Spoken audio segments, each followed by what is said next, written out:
Bonjour tout le monde, mon nom est Robert Gauthier. Faut que j'enlève ça parce que ça sonne dans les oreilles. Alors, vous êtes sur le réseau qui s'appelle Lumière sur la prophétie biblique. Aujourd'hui, on va entreprendre un autre petit prophète. Il nous en reste deux à faire. Celui qu'on va prendre, c'est le prophète Zacharie avec 10, 14 chapitres. Alors, il y a du stock. Il y a de l'information à aller cueillir là. OK?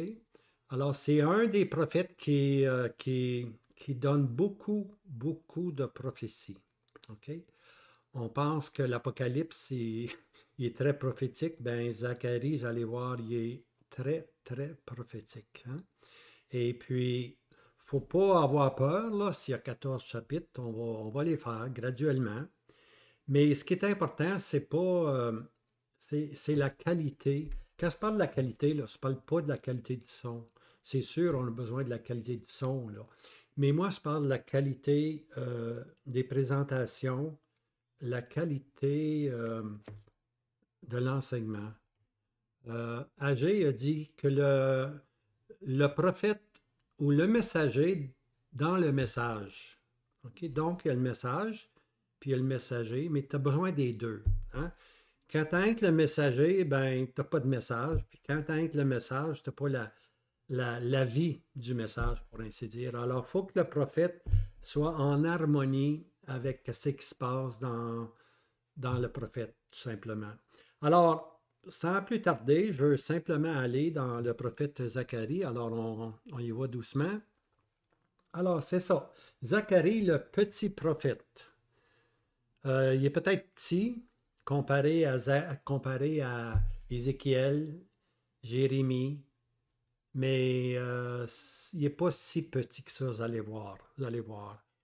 Ce qui est important de Zacharie, je dois dire là, que Zacharie, il va terminer vers la fin avec un passage assez important. C'est qu'il va prédire la venue du Seigneur Jésus sur le dos d'un âne, hein, d'un âne, sur le dos d'un âne.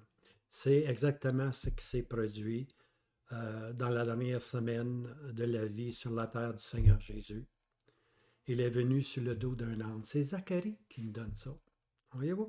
On a besoin des petits prophètes, hein, mes serviteurs les prophètes. On a vraiment besoin. Alors, sans trop tarder, là, je veux aller de l'avant. Alors, on va prendre chapitre 1 aujourd'hui, versets 1 à 6. OK? On va les prendre. Je veux pas trop en prendre, mais je vais prendre simplement ce qui est nécessaire. OK? Alors, on y va. Alors, Esdras, chapitre 1. Bon, je me sers d'Esdras parce que c'est là qu'on a l'information sur les deux prophètes âgés qu'on a pris et puis Zacharie qu'on va prendre. Et puis ici, là, je ne sais pas si j'ai mon pointer. Ouais. Alors, Esdras 5, verset 1, c'est là qu'on a une des premières mentions. On a vu ici, et les prophètes, au pluriel, les prophètes âgés. Ça, on a fini avec le prophète âgé. Hein? Âgé qui a eu 4 visions. On a pris ces 4 visions-là. Mais en même temps, au contemporain, avec âgé, on lit dans Esdras 1 qu'il y avait aussi un autre prophète du nom de Zacharie. Alors, c'est lui qu'on prend aujourd'hui. Alors, ce que ces deux prophètes-là ils ont fait, ils ont prophétisé aux Juifs qui étaient en Juda et à Jérusalem au nom du Dieu d'Israël. Ça, c'est la période dans Esdras où on revient pour bâtir la maison de l'Éternel. Okay? Alors, Agé nous présente la construction du temple et puis Zacharie va nous présenter la ville. La ville et tous les prophéties qui vont entourer la ville et le peuple d'Israël. Alors, on laisse la maison de côté, puis on s'en va maintenant vers le peuple et vers la ville de Jérusalem. Okay? Alors, Esdras, verset 2. Alors, Zorobabel, okay, là, c'est important, là, Zorobabel, on l'a lu dans Agé, Zorobabel, c'est un prince, hein, qui va être la descendance du Seigneur Jésus. OK? Alors, Zorobabel apparaît. Comme j'ai mentionné dans ma dernière vidéo, on voit que Zorobabel est dans la lignée du Messie lorsque le Seigneur Jésus est venu dans ce monde. Zorobabel est mentionné. Alors, c'est un prince ici. Ensuite de ça, il va y avoir un autre individu qu'on appelle Jéchoua. OK? Jéchoua. Et puis, Jéchoua aussi, lui, c'est un sacrificateur. Donc, on a le prince, la royauté qui descend de David, puis on a la sacrificature qui descend d'Aaron, tout simplement. OK? Alors, les deux se sont levés, hein, Zérubabel puis Jéchoua se sont levés. On se rappelle, il y avait environ 50 000 personnes qui les ont suivis. Ils ont quitté Babylone pour aller bâtir la maison de l'Éternel à Jérusalem. OK?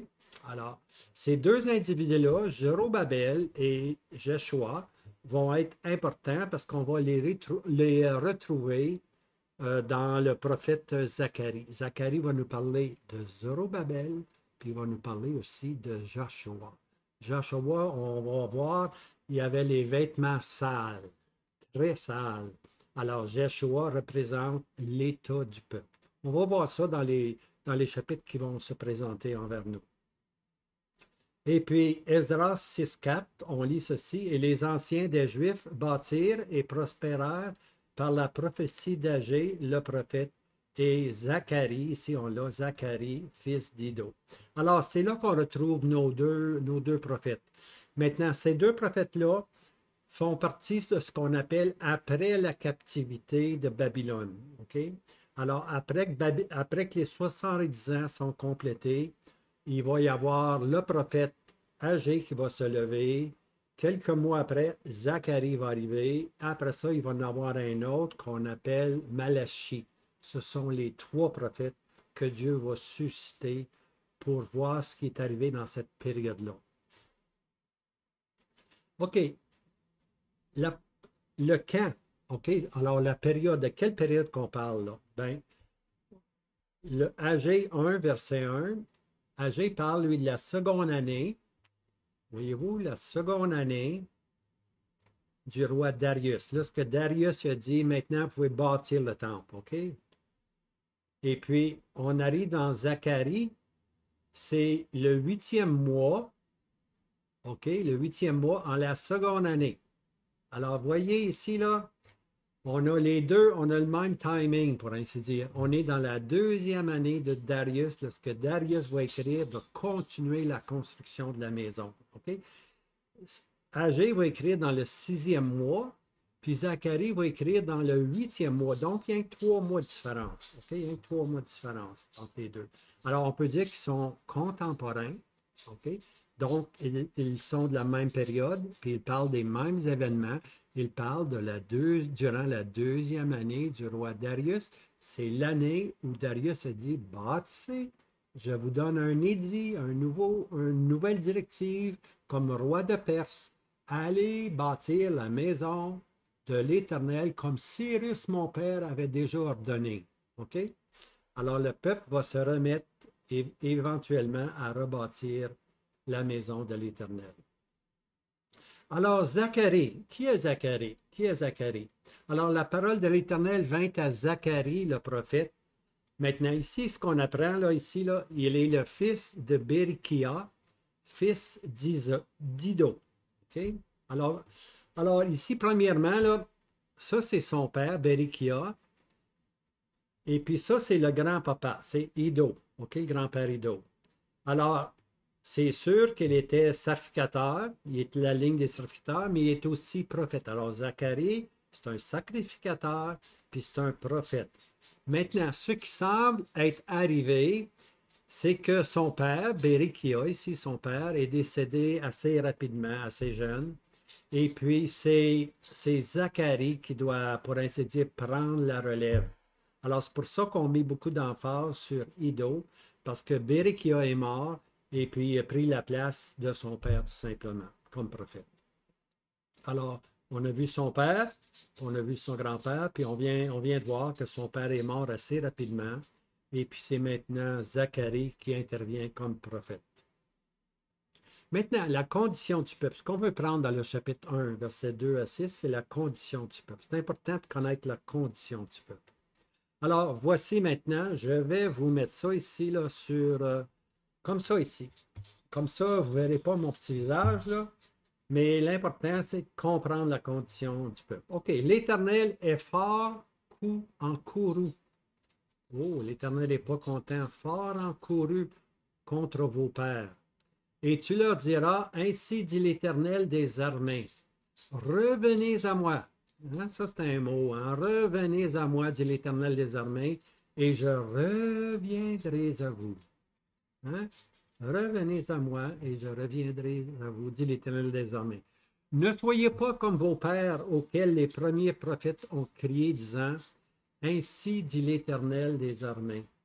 Revenez donc, voyez-vous le passage là? Revenez donc de vos mauvaises voies. Donc, le peuple est dans une mauvaise condition. Hein? Ils sont dans une mauvaise voie, puis dans vos mauvaises actions. Okay? Mais ils n'écoutèrent pas et ne firent pas attention à moi. Là, c'est pas simplement là, au jour de Zacharie que ceci était vrai, c'était la condition du peuple. Là, chaque fois que Dieu envoyait ses serviteurs, mes serviteurs, les prophètes, c'est que le peuple s'éloignait. Les serviteurs, là, les prophètes ne viennent pas en contact avec le peuple. Lorsque tout va bien, on n'a pas besoin des prophètes. C'est lorsque ça va mal. Alors ici, là, ça va un peu mal. Et puis Dieu va susciter 3 prophètes, hein? Agé, Zacharie et Malachi. Hein? Et puis, il va essayer de les réveiller, pour ainsi dire. Revenez à moi, revenez à moi. Hein? Revenez donc de vos mauvaises voies. Hein? Mais les pères n'écoutèrent pas et ne firent pas attention à moi. Alors ça, c'est les pères. Est-ce que les enfants, au jour de Jérémie, excusez-moi, au jour de Zacharie, puis Agé, est-ce qu'ils vont faire mieux? Alors Dieu dit, si vos pères, où sont-ils? Qu'est-ce qui est arrivé à vos pères? Puis les prophètes, ont-ils vécu à toujours? Ben non, les prophètes sont morts. Puis vos pères aussi sont morts. Mais mes paroles et mes décrets, tu sais, mes décrets, ce sont mes volontés que j'ai commandées à mes serviteurs, les prophètes, n'ont-ils pas atteint vos pères? Ben oui, ben quand ça allait mal, là, regardez, ils ont atteint, ici, c'est important ça, ils ont atteint vos pères.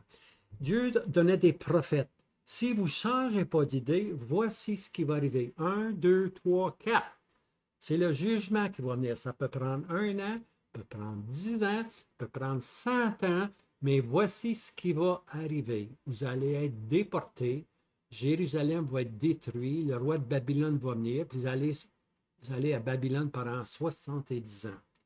Est-ce que ces enseignements-là des prophètes est arrivé? Oui, est arrivé, tu vois. Mais une chose est importante, là, c'est que le prophète, quand ça va mal, il donne ce qui va arriver, dans le but que le peuple revienne. Mais si le peuple ne revient pas, il laisse aller le peuple, et puis les jugements que les prophètes ont annoncés vont arriver. OK, vont arriver. Mais aussi, les prophètes vont donner un encouragement. C'est ça, le prophète, c'est pas juste un prophète de malheur, là.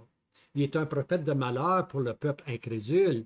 Mais pour le peuple qui va être fidèle, ce n'est pas un prophète de malheur, c'est un prophète de bonheur. Parce que le prophète va aussi donner une porte d'espérance. Parce que là, il veut s'adresser aux résidus. Puis il dit aux résidus, voici ce qui va arriver.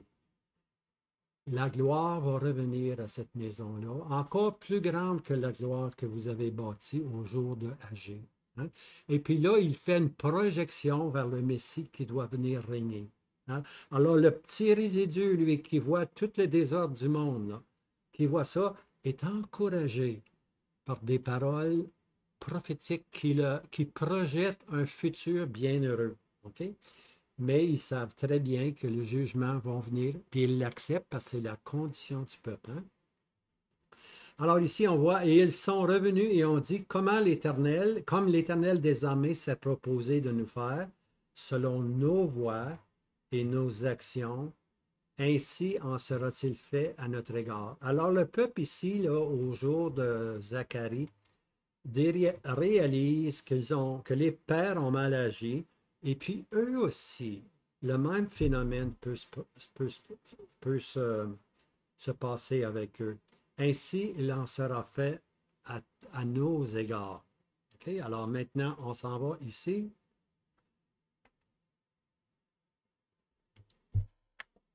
Alors, comme je disais, on voit la condition du peuple. Les pères n'ont pas écouté. Est-ce que les survivants ont fait mieux? Non, ils n'ont pas fait mieux. OK? Il a fallu l'esprit prophétique pour que le peuple recommence à bâtir la maison de l'Éternel, parce qu'ils s'étaient perdus, pour ainsi dire. Ils avaient perdu l'espérance.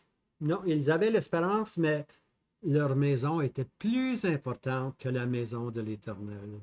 Puis ça, c'était un danger qui nous guette. On a vu ça dans le prophète Agé. Hein? Vos maisons lambrisées, vos belles maisons, c'était la condition du peuple, jusqu'à temps qu'il y ait un réveil produit par le prophète Agé puis le prophète Zacharie. Alors, ils sont mis à reconstruire la maison et étant en chemin, voici que l'édit du roi arrive dans la deuxième année. Hein?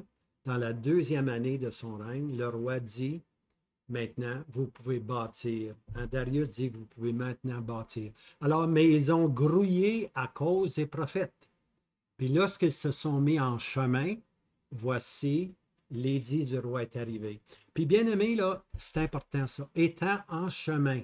C'est important des fois là, de se mettre en chemin. Lorsqu'on connaît la volonté du Seigneur Jésus, là, on n'est pas obligé de connaître les détails. Les détails, on laisse ça à Dieu. Mais se mettre en chemin, c'est bien important. Il faut se mettre en chemin. Si vous avez la volonté de Dieu devant vous, d'une façon claire et distincte, il faut vous mettre en chemin. Laissez faire les détails. Dieu va s'occuper des détails, tout simplement. Et puis, qu'est-ce qui est arrivé ici? Il arrive l'édit du roi Darius, et puis maintenant, ils ont la permission officielle de bâtir. OK? Mais ils se sont mis en chemin. Mettons-nous en chemin, bien-aimés, lorsqu'on a la volonté de Dieu. OK? Alors, les prophètes de post-captivité, c'est-à-dire après la captivité de 70 ans. Maintenant, j'ai dit qu'il y avait 3 prophètes. Ici, on voit Malachie. Malachie va nous donner, lui aussi, la condition du peuple. Et voici un verset. Malachie 3, verset 7. Dès les jours de vos pères, vous vous êtes détournés de mes statuts. Voyez-vous le langage, là? C'est le même langage que Zacharie. Vos pères se sont détournés et vous n'avez pas pris, n'avez pas gardé, et ne les avez pas gardés. Alors, revenez à moi. Voyez-vous encore, revenez à moi, et je reviendrai à vous. C'est le même langage, dit l'Éternel des armées. Et vous dites, en quoi retournerons-nous? On voit ça lorsqu'on va arriver dans le prophète Malachie. Ben, qu'est-ce qu'on a fait? Qu'est-ce qu'il y a qu'on a fait de mal? Pourquoi qu'on va retourner? Hey, on mène des jeûnes, on a mené des jeûnes. Oui, mais Dieu va dire vos jeûnes, là, c'était pas important du tout. Alors, voyez-vous que les trois prophètes, ils donnent un même enseignement. Revenez à moi. Apprenez. OK? Maintenant, après, on vient de voir ici du verset 2 à 6, on vient de voir la condition du peuple. Hein? Condition du peuple, ils n'ont pas appris de leur père, puis ils sont tombés dans la même condition de leur peuple, tu vois. Alors ici, à partir de ce moment-là, à partir du verset 6, là, il va y avoir un silence de 3 mois. OK? 3 mois. Et puis, je vais vous le montrer ici, là. Zacharie 1, c'est le 8e mois naturellement, la seconde année de Darius. Hein? C'est l'année que Darius a dit bâtissez le temple. 4 ans après, le temple va être construit. Quand ils se sont mis, les choses se sont accomplies. Derrière, l'Éternel était avec eux. Ils se sont mis en chemin, bien-aimés. Mettez-vous en chemin. Puis le Seigneur va bénir. Laissez faire les détails. Le Seigneur va synchroniser tous ces détails-là. OK? Alors ici, le 8e mois. OK? Zacharie, lui, il parle au 8e mois. Et puis, ça c'est le verset 1. Au verset 7, la 24e jour du 11e mois. Voyez-vous ici, 11e mois, ici, on avait le 8e mois. 8, 9, 10, 11. 3 mois. OK? Alors, il y a une différence, là. Lorsqu'on va reprendre au verset 7, là, il y a un silence. très sérieux de 3 mois. Le prophète leur a fait connaître leurs conditions. Et puis maintenant, après 3 mois, le prophète va arriver avec 8 visions. Avec 8 visions dans une seule nuit. Une seule nuit, 8 visions. Zacharie n'a pas dormi beaucoup cette nuit-là. Alors, ce qu'on va faire, c'est qu'on va prendre les 8 visions. Okay? On va les prendre une à une, puis on va voir ce qui est arrivé dans ces visions-là. Exactement ce qui est arrivé dans ces visions-là. Maintenant, comme je disais, 8 visions à une seule nuit. Il y a 2 dates à retenir. Okay? Il y a 2 dates. Moi, je divise le livre de Zacharie en deux dates. Okay? Le prophète Zacharie peut simplement se diviser comme en 2 livres. Okay? Le premier livre et le deuxième livre, ou la première section et la deuxième section. Et voici, chapitre 1 à 6, c'est la 2e année de Darius, okay? Le roi des Perses. On va regarder ce qui va arriver dans cette période-là, la période des Perses. Okay? Et puis, à partir du chapitre 7 au chapitre 14, on va aller dans la 4e année de Darius. Okay? Mais on sait que c'est seulement la 6e année que le temple ou que la maison s'est terminée. Mais la seconde année, c'est OK, allez-y, bâtissez le temple. Puis 4 ans plus tard, à la 6e année, le temple va être bâti. Mais ici, on est encore dans la 4e année. OK? Alors, il va y avoir dans la seconde année 8. La seconde année, il va y avoir 8 visions dans un soir. Puis dans la 4e année, il va y avoir maintenant les autres prophéties qui vont venir s'accomplir. OK? Puis on va voir comment on peut diviser ces chapitres-là plus tard. Mais le plus simple, c'est 1 à 6, c'est le premier livre. 7 à 14, c'est le deuxième livre. OK? Alors, je vais vous laisser avec ceci pour le moment. Puis à venir, on va prendre maintenant les visions une à une. Et puis, on espère que on va finalement comprendre le prophète Zacharie. Parce que vous savez, le prophète Zacharie peut sembler compliqué. Il peut sembler compliqué. Moi, les premières fois que j'ai lu Zacharie, là, oh! Mais vous savez quoi? Un bon Daniel peut aller partout dans la prophétie. Hein? Si vous n'avez pas bien aimé, écoutez les vidéos que j'ai faites sur un bon Daniel, c'est-à-dire des vidéos sur le prophète Daniel.